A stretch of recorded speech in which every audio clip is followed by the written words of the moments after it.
Well, grace and peace, everybody. I want to thank you for joining another edition of Bridging the Gap. I'm Pastor Nathan Brozier. If you will please share this broadcast to your social media platform and hit the subscribe button right below to this broadcast to get weekly updated sessions. But today I want to introduce and welcome to our audience for the first time, I call him my lifetime friend, Evangelist, now Missionary. Now, this is a joke because we just had a conversation here. Right.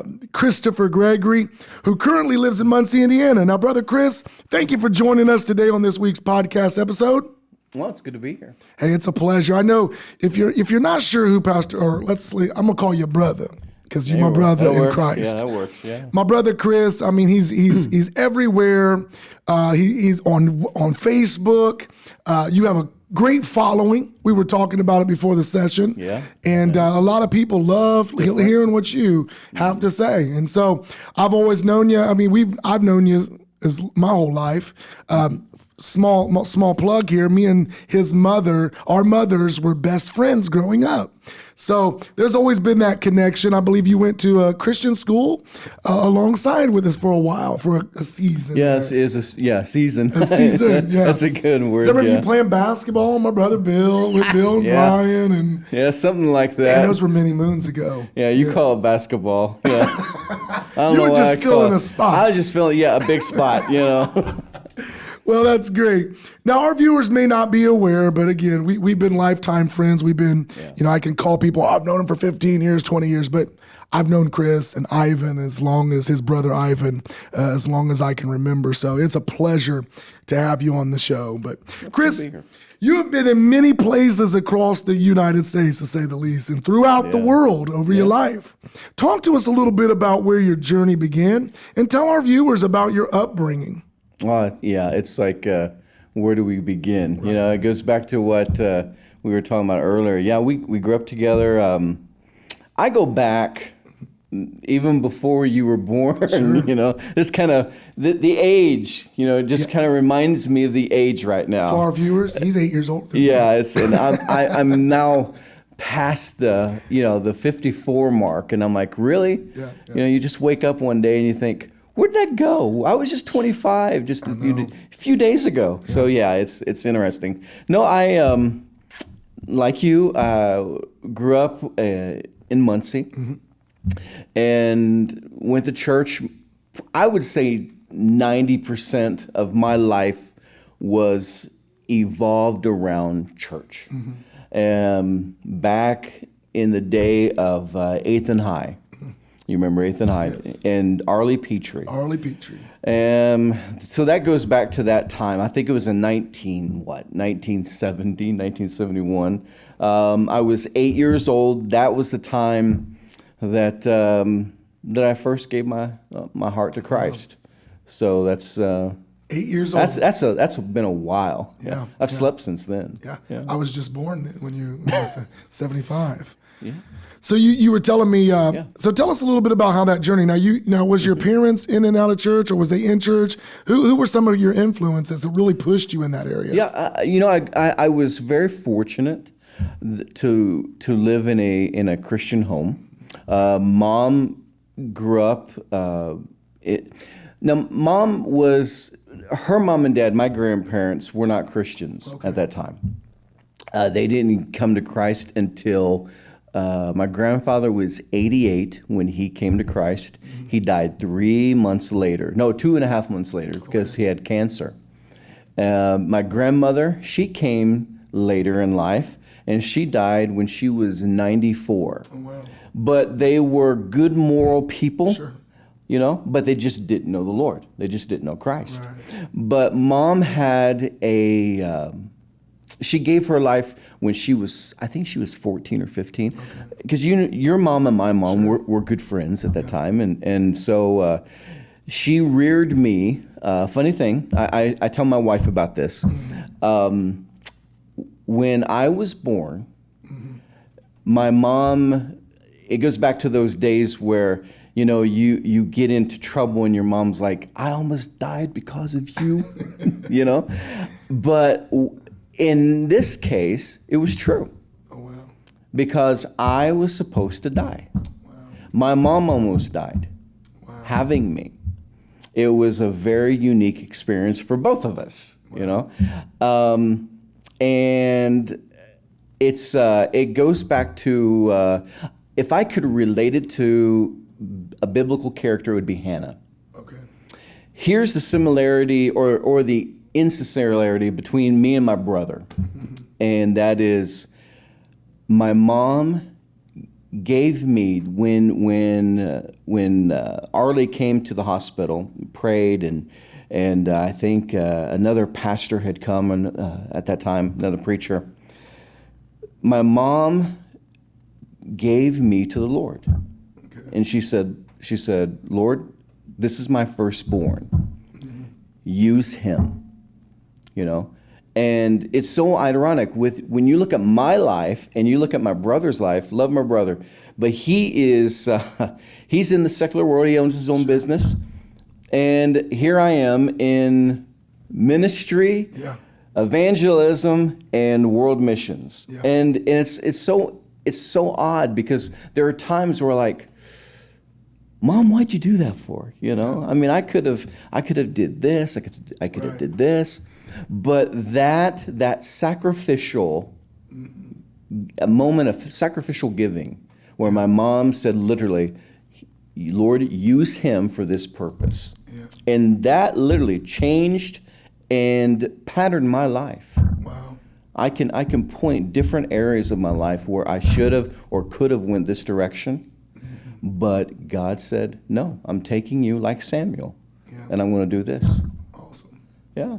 It's amazing. So you were 8 years old when you gave your heart to the I was Lord. 8 years old. Still remember, me and Daryl Petrie, Arlie's son, we came to the altar together and gave my heart to the Lord. It was that night. This is what's interesting. And I've never really shared this, but we were going home, and I remember getting out of the car. We lived near Claypool. You remember, know Claypool? Yeah. So I remember getting out of the car. It's at nighttime, and I stopped. My mom went into the house. My dad went into the house, and so my brother was just a baby at that time, you know. And I remember it was a starry night, and I heard God speak to me. I still remember it. And this is what God said.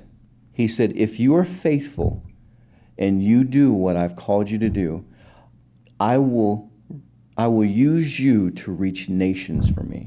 Wow. And that was at 8 years of age. 8 years old. Wow. At 8 years of age. And I knew there was something on me, something about me. Yes, sir. You know, fast forward it to, I know we're jumping here, but I have to relate this. Los Angeles, 15 years ago. I'm with Bo Svensson. He did the Walking Tall, Quentin Tarantino movies. Yeah. Bo's a friend of mine. We're at his house. This is when I'm doing my thing. And he stops. We're outside, dinner table, and he said, there is something about you that I can't put my finger on. He said, there is something around you. Wow. And he said, I don't know what it is, but you are not meant for this industry. You know, of course, we're jumping here, but this goes back to that moment. Wow. That back to even before God spoke to me, it goes back to that moment where my mom said, Lord, like Hannah, he's my firstborn. He's yours. And that literally charted my path. Yeah. That's the only way I can explain it. Yeah. You know something, Brother Chris? Yeah. When you have a calling on your life, there's a mark on you. There is a mark, and you can never really truly run from it. You can't escape it. You can't scrub it off. So tell me about your journey now. Now you're saying 15 years prior, or here recently, this brother was speaking to your life. So tell us about the journey in between. I guess you would probably been 38, 39 when this was said. I was about 36. So tell us about the journey from 8 years old to 36. How tough was that? It was very tough. I mean, there's a lot to to digest. But it's I don't regret my Pentecostal upbringing. Sure. I cherish it. I'm writing a book right now called Surviving My Pentecostalism. And it's basically about how good men, good foundations that have good ideals, the best of intentions, but can lead us into a world of legalism. I agree with that. In thinking this is the right way, and if we dress a certain way, if men cut their hair a certain way, and women wear the dresses, you know how it was. You grew up, and this is just the same as I did, and you know how we were. Very strict. Very strict, and it was so strict that I saw a lot of my friends growing up, and again, I'm not casting dispersions on anyone, but I see the casualty, and I think, looking back, I'm like, I survived that, hence surviving my Pentecostalism. Interesting. So it's going from 8 years of age, going to church camp at age 10. We all, if you're raised in the Pentecostal environment, you're going to go to church camp at some point, and you're going to see a lot of interesting things, a lot of different things, strange things, but it's just the environment. And I've seen it all, So do you think one of your hindrances from actually doing what God was calling you to do was because of some of that upbringing of, as you said, legalism? I think so, but it goes back to in our previous discussion. It goes back to a mark. It goes back to a mark because I have found that every person is born with a unique gift, a unique trait. Some people are good basketball players. Sure. I am not. Right. Some people, I always admired your brother, Billy. I mean, it is your brother could play ball so good, baseball so good, and I'm like, and I idolized him in a lot of ways. Because we were very close, and I wished it, but look, I'm a fat kid, I mean, come on, what am I going to do here? It's just what it was. But we're all born with unique traits. We're all born with the ability to do things. Some are writers. Some are very highly creative. Sure. Some are analytical. They go into education, law, the medical field. I wanted to, at some point, my clinch was, I felt when I was a kid, was to go into the movie business, even when I was a little boy. Okay. Yeah, because I liked sci-fi films, I liked horror films. That was kind of what geared me in some ways, and in our environment, that was a big no-no. Television was, the one-eyed monster, in the house, I mean, you're not Holy Spirit filled if you got a unholy TV, in your living room. I mean, it was what it was. But, and so I've learned that Satan utilizes those talents and gifts, and he turns that into wants. I want that. Sure. I need that. And I think that's when we come full circle. Sure. In our walk, and we submit. We learn to submit and to yield. And when I was 11 years of age, I was at church camp in Hillsboro, Ohio. And I just said, Lord, whatever you want from me. And it was the same thing in my spirit. I have called you to reach nations. I've called you to do this. I've called you to do this. And I just stayed with that. I was filled with the Holy Spirit when I was 12, speaking in tongues, I had a friend, and at that time, I liked Kiss. Okay. The rock group Kiss. I mean, it's like, what? Christopher Gregory, like Kiss, And I'm like, yeah, I'm 12 years old. I like Kiss. That was the time. That was what it was. That was the thing. That and Cheap Trick, Sure. And so I went to church camp, and I came back, and I still remember this even today. And my friend said, we were listening to some Kiss records, and I said, man, I don't want to do this no more. And I'm 12. Yeah. He said, I said, I don't want to do this no more. I don't want to listen to all this. And he looked at me and he stopped and he said, he said, you've changed since you went to that church camp. And I said, well, it's because Jesus changed my life. Yeah. I feel like I don't want to do this anymore. And of course, we were no longer friends, Sure. But it's that mark. Yeah. It's that mark that resurfaces again. Wow. So, yeah. Hey, you can't run away from it. That's for no, sure. you can't. You can try. You can try, but it will catch you.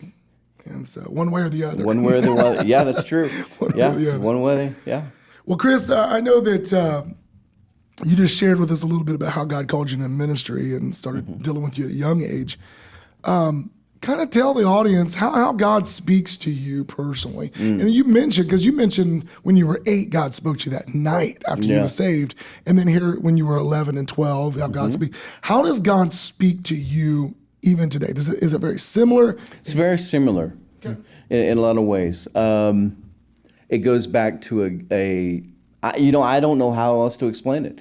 It's just that there's always been something on my life.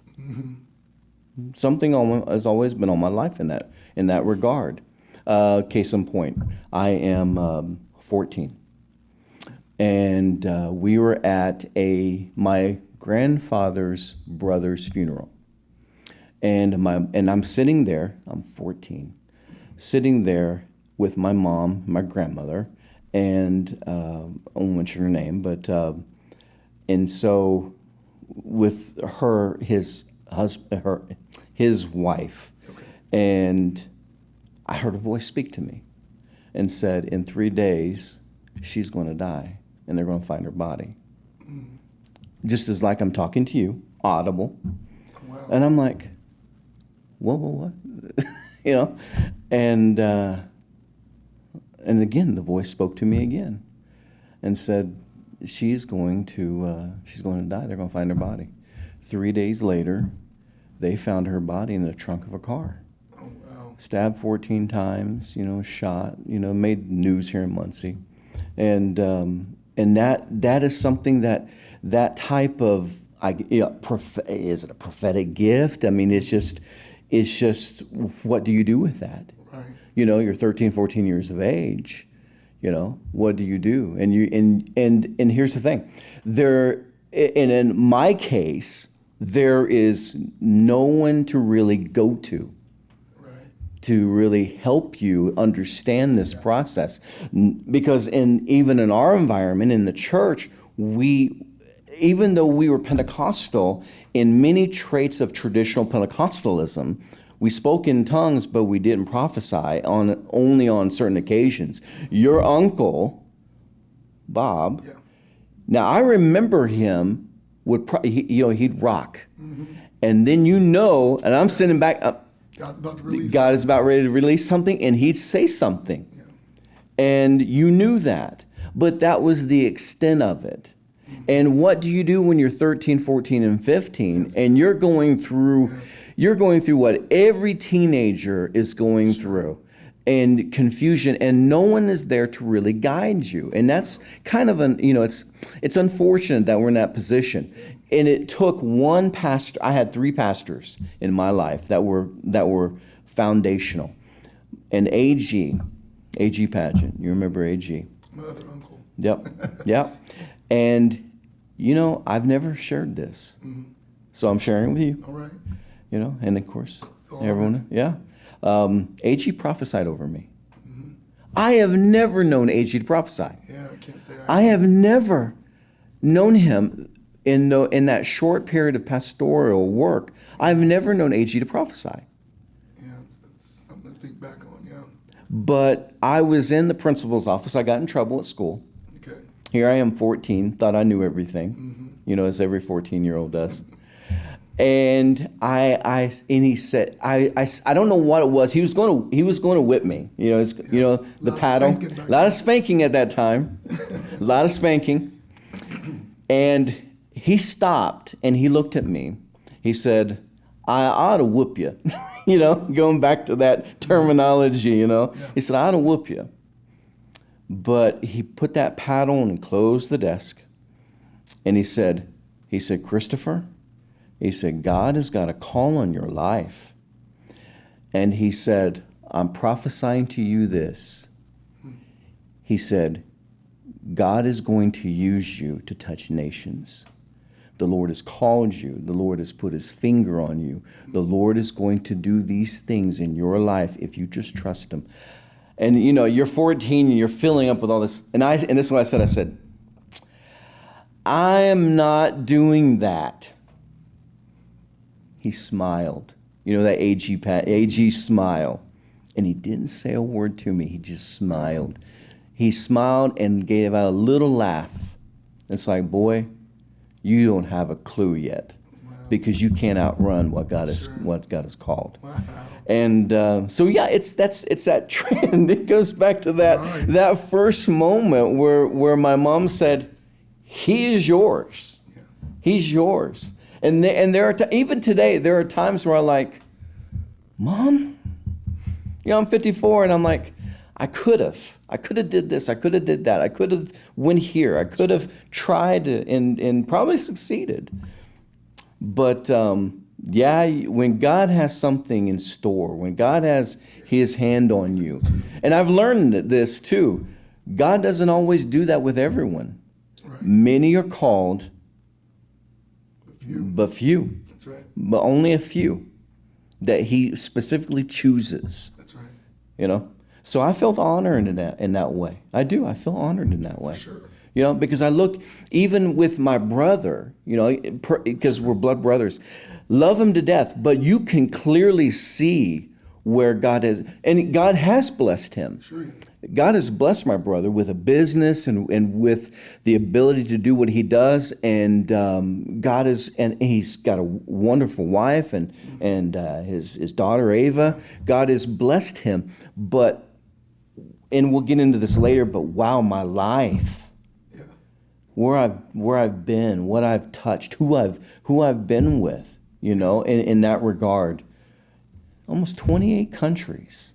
Amazing. And it's still going, and we're still going. Now, you started getting into missions here. Mm-hmm. When did you start feeling like that was where God was leading you into missions? Because I know you were for those may not be aware that or don't follow you on Facebook or through your social media avenues. Sure. You were in Asia for a while. How many years?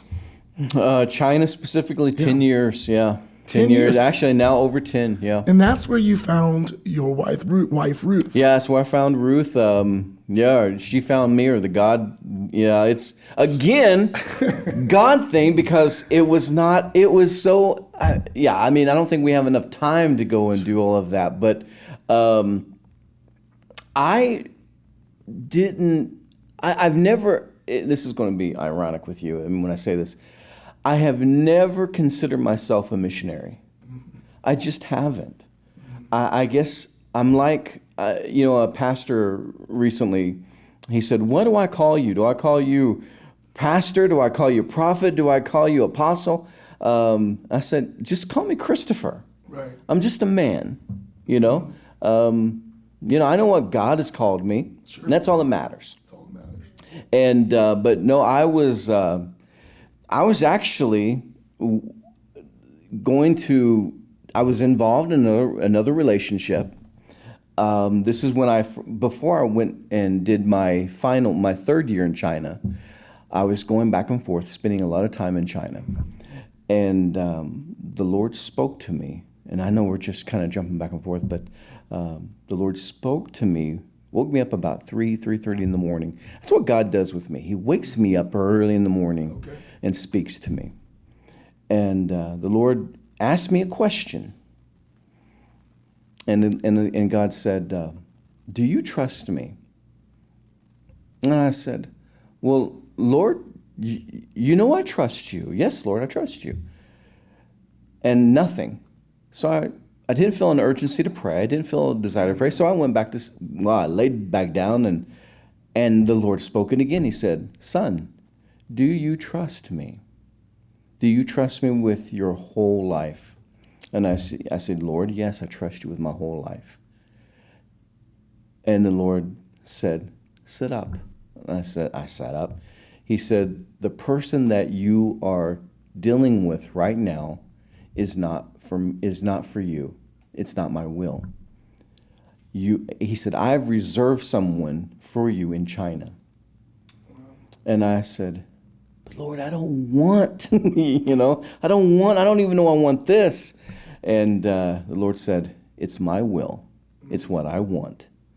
And of course, on my third trip to China, I had a friend, Michael, Chinese brother.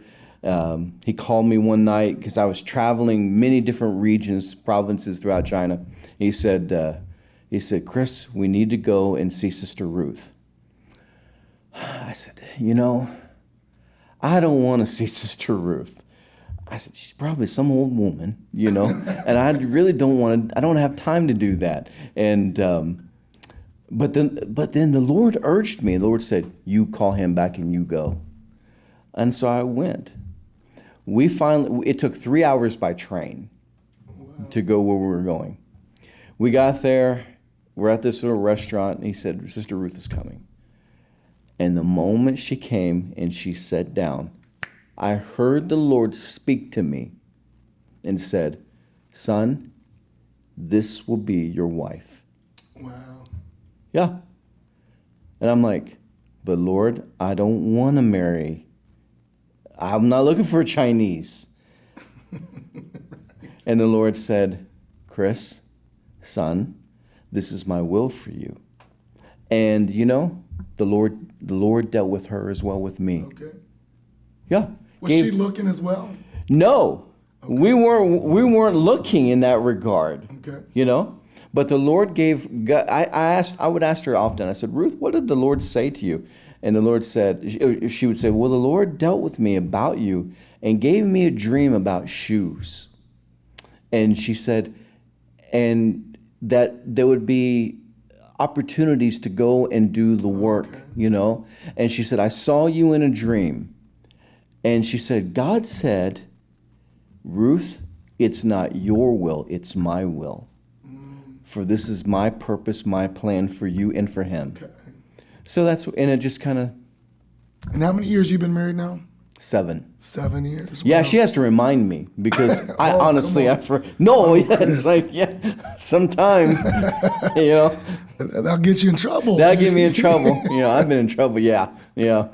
Well, I know we're starting to drag on. We can, like we talked about, I don't know how we can do it in 30 minutes, but I do have one question because a lot of people know this about you. Yeah. And you've been described as a dreamer in the past. Yeah. God has given you some vivid dreams over the years. When did those dreams begin in your life, and where you knew basically God was speaking them to you through dreams?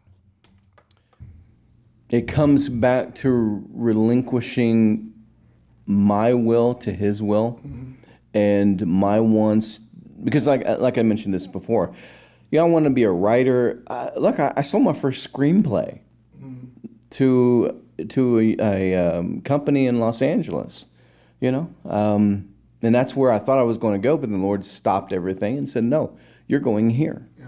And but the way things opened up with me was just submitting to his will and trusting God to meet his purpose, my needs, her needs, and for the work that we're doing in parts of the world. And what did it? And I guess I can only say it this way, that it was at 2 or 3 in the morning, and I had a vision, and I saw a Chinese man praying, and he's praying in Chinese. Now, I do speak intermittent Chinese. I mean, I can get by. I'm all right, in that regard. But at that time, I did not speak any Chinese. And I had this vision, and I'm this Chinese man praying and praying and praying in Chinese. But then it changed. And he started speaking in English. Okay. And this was his prayer. Father, send Christopher to us. We need him. What do you do with that? Right. I go in my second trip to China, and a woman comes up to me in a 3-self church. 3,000 people are there. Mm-hmm. Don't even know who she is. Just an older Chinese lady. She moved through the crowd, got to me and my friend Michael. She pointed her finger at me, and she's speaking in Chinese, and she said, through the translation, she said, "You are the one that God has anointed and called to come to China and share the gospel." Mm. So that was the day that my visions, my ambitions, my dreams died. Wow. And it's all been, what do you want out of my life? That's awesome. And I think that's where it needs to be for every believer. Amen. Our ambitions, our dreams, our desires. Not to say that God doesn't want to fulfill those things, sure. But God says, if you trust me, that's it. I will give you bigger and better and greater. That's awesome. If we trust him. Amen. I preached yesterday at our church at Destiny, simply titled "Trust the Process." Yeah, you just got to trust it. That's it. Yeah. Well, we're going to close up on this, brother Chris. Next week I'm going to have you on again. We're going to talk about the mission field, and we're going to get into discussion really more in depth how God and what God is doing in what we call the mission field, the mission work. And but before we go in there, I ask this question often because I love vision. And where do you see yourself in the ministry with you and Ruth going in the next 5 years? I don't know. Okay. I don't know. Only in the regard that I have a glimpse. Okay. And that would be Africa. Hey, you're wearing the shirt. It's Africa. Well, tell us a little bit about what you're planning right now in Africa. What we're already doing in Africa, we're doing community development, economic development in Embu County. We have invested nearly $50,000 just in our projects alone, to that region. What part of Africa is this again? Embu County. It's right outside of Nairobi. Nairobi. Wow. And so, but I would say in 5 years, as you know, I'm getting ready to move to the Middle East, to the UAE. And so that's going to be 2 years. Beyond that, I believe the Lord has dealt with me and showed me where I will be 5, 6, 10 years, and that will be Iran. Okay. Mm-hmm. My Lord. Yeah. Our prayers will be with you. We need them. But I trust in the Lord. Bigger, better, greater things. That's right. That's a good word right there. Bigger and better things. And as long as we trust the process. That's right. Trust the process. That's good. Well, I want to thank you for joining us this week on Bridging the Gap. It was my honor, my pleasure to be with my friend, Brother Chris Gregory. And I hope you join us next week as we bridge the gap.